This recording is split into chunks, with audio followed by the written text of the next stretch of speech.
వచ్చే అసెంబ్లీ ఎన్నికల్లో వైరా నియోజకవర్గంలో గులాబీ జెండాను ఎగరవేస్తామని బీఆర్ఎస్ అభ్యర్థి భానుత్ మదన్లాల్ ధీమా వ్యక్తం చేశారు. సీఎం కేసీఆర్ చేసిన అభివృద్ధి పనులు, సంక్షేమ పథకాలు తనను గెలిపిస్తాయని అన్నారు. ప్రజలు సీఎం కేసీఆర్ తన బలం పలకమని అంటున్న మదన్లాల్తో మా ప్రతినిధి ఉపేందర్ ఫేస్ టు ఫేస్. మూడోసారి అధికారమే లక్ష్యంగా బీఆర్ఎస్ పార్టీ ప్రచారంలో దూసుకుపోతుంది. గత 60 రోజులుగా వైరా నియోజకవర్గ వ్యాప్తంగా ఇప్పటికే ప్రచారాన్ని షురూ చేసి గ్రామీణ ప్రాంతంలో ప్రజానికి కలుస్తూ ఓటు అభ్యర్థిస్తూ మన్ననలు పొందుతున్నటువంటి నేత వైరా బీఆర్ఎస్ అభ్యర్థి భానుత్ మదన్లాల్ మనతో పాటు ఉన్నారు. ఇప్పటి వరకు జరిగిన ప్రచారానికి సంబంధించి ప్రజల్లో స్పందన ఎలా ఉంది మనతో పాటు అడిగి తెలుసుకుందాం. సార్ నమస్కారం, ఎలా ఉంది ఎన్నికల ప్రచారానికి సంబంధించి? ఇప్పటికీ దాదాపు అన్ని పార్టీల కంటే ముందు దూసుకెళ్ళిపోతున్నారు, ప్రజలు కూడా ఆదరణ బాగుందని కూడా ఇప్పుడు చెప్తున్నారు. ఎలా ఉంది రెస్పాన్స్? ఏం చెప్పాలనుకుంటున్నారు? చూస్తున్నారు కదా మీరు ప్రజాదరణని. కేసీఆర్ గారిని ప్రవేశపెట్టినటువంటి ఫలాలను అనిపిస్తున్నటువంటి వాళ్ళు స్వచ్ఛందంగా ముందుకు వచ్చి ఆ మహానుభావుని మూడోసారి ముఖ్యమంత్రి చేసుకోవడం కోసం అని చెప్పని ఎవరికి వాళ్ళు సంక్షేమ ఫలాలను అనుభవిస్తున్న ప్రతి కుటుంబం నుంచి ముందుకు వచ్చి మేము కేసీఆర్ గారి కారు గుర్తు కోటేస్తాం, ఆయన్ని ముఖ్యమంత్రిని చేసుకుంటామని చెప్తుంటే చాలా సంతోషం వేసింది. ప్రచారం కూడా చాలా ముమ్మరంగా ఉంది. డెఫినెట్ గా రాబోయే రోజుల్లో మమ్మల్ని ఇక్కడ గెలిపిస్తారు. ప్రధానమైనటువంటి బలం ఏంటి అసలు? వైరా నియోజకవర్గంలో ఎక్కువ మంది గిరిజన ప్రాంతానికి సంబంధించిన ఓటర్లు ఎక్కువ ఉన్నటువంటి నేపథ్యంలో మదన్ లాల్కి బలం ఏంటి అసలు? ఈ నియోజకవర్గం మీద పట్టు ఏంటి అసలు? మదన్ లాల్ అనేటువంటి బలం కాదండి, కేసీఆర్ గారి పార్టీ ఆయనదే జెండా, ఆయనదే ఎజెండా. కేసీఆర్ గారు ప్రవేశపెట్టినటువంటి ఏదైతే పథకాలు ఉన్నాయో, ఏదైతే వెల్ఫేర్ స్కీమ్స్ ఉన్నాయో అది మాకు బలం. అంతే తప్ప మాకు వ్యక్తిగతమైనటువంటి బలంతో మేము రాజకీయాలు చేయడం. మా పార్టీకి ఉన్నటువంటి బలమే మా బలం, ప్రజాబలమే మా బలం. మదన్ లాల్ గారిని చాలా రకాలుగా అవమానపరిచే విధంగా చాలా మంది ట్రై చేశారు. అయినా సరే ప్రజల్లో ఆదరణ ఏమాత్రం తక్కువకుండా ఇప్పటికే దూసుకెళ్తున్నటువంటి నేపథ్యంలో దీన్ని ప్రత్యర్థులకు ఎలా తిప్పికొట్టే ప్రయత్నం చేశారు అసలు?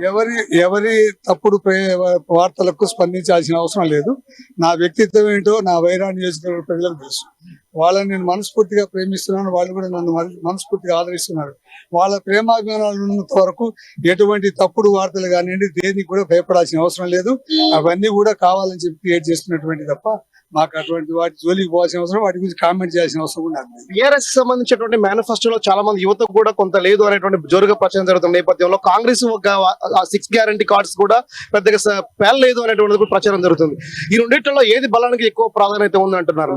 ఏంటంటే మా గౌరవ ముఖ్యమంత్రి గారు ఇచ్చినటువంటి పథకాలు ఏవైతే ఉన్నాయో అవి చూసినటువంటి ప్రజలు స్పష్టంగా తెలంగాణ రాష్ట్ర సాధన దగ్గర నుంచి మొదలుకొని మలిదశ ఉద్యమంలో కేసీఆర్ గారు ప్రజలకు ఇచ్చినటువంటి హామీలు ఏవైతే ఉన్నాయో అవన్నీ కూడా నెరవేర్చుకుంటూ స్వరాష్ట్రంలో సుభిక్షంగా ఉన్నాము.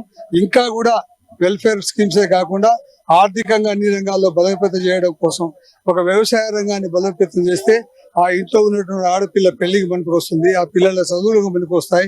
ఒకవేళ ప్రభుత్వ ఉద్యోగాలకి అతను అర్హుడు కాకపోతే సొంతంగా పెట్టుబడి పెట్టుకొని బతికేటువంటి అవకాశం కల్పిస్తున్నటువంటి వ్యవసాయ రంగాన్ని కూడా బలోపేతం చేస్తున్నటువంటి సందర్భం కాదా?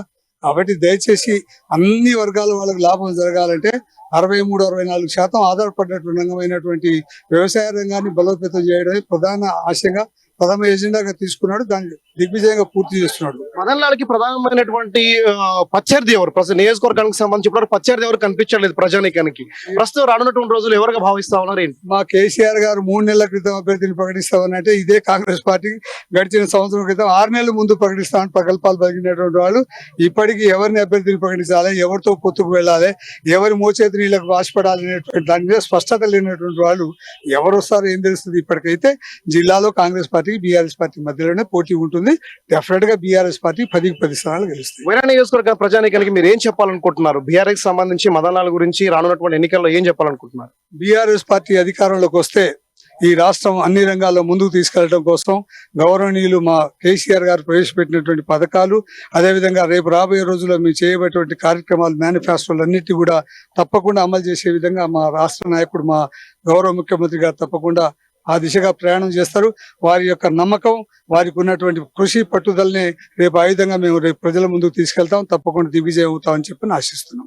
ఇది ఓవరాల్ గా ఖమ్మంకి సంబంధించి వైరా నియోజకవర్గంలో ప్రధానంగా భానుత్ మదన్ లాల్ బీఆర్ఎస్ అభ్యర్థి అభిప్రాయపడుతున్న నేపథ్యం, ప్రజాపునాది కావచ్చు, బీఆర్ఎస్ అవలంబిస్తున్నటువంటి సంక్షేమ పథకాలు కావచ్చు, ఇట్లా చెప్పుకుంటూ పోతే సీఎం కేసీఆర్ తన బలం అని చెప్తూ ప్రజాపునాది ఇప్పటికి కూడా తగ్గలేదు.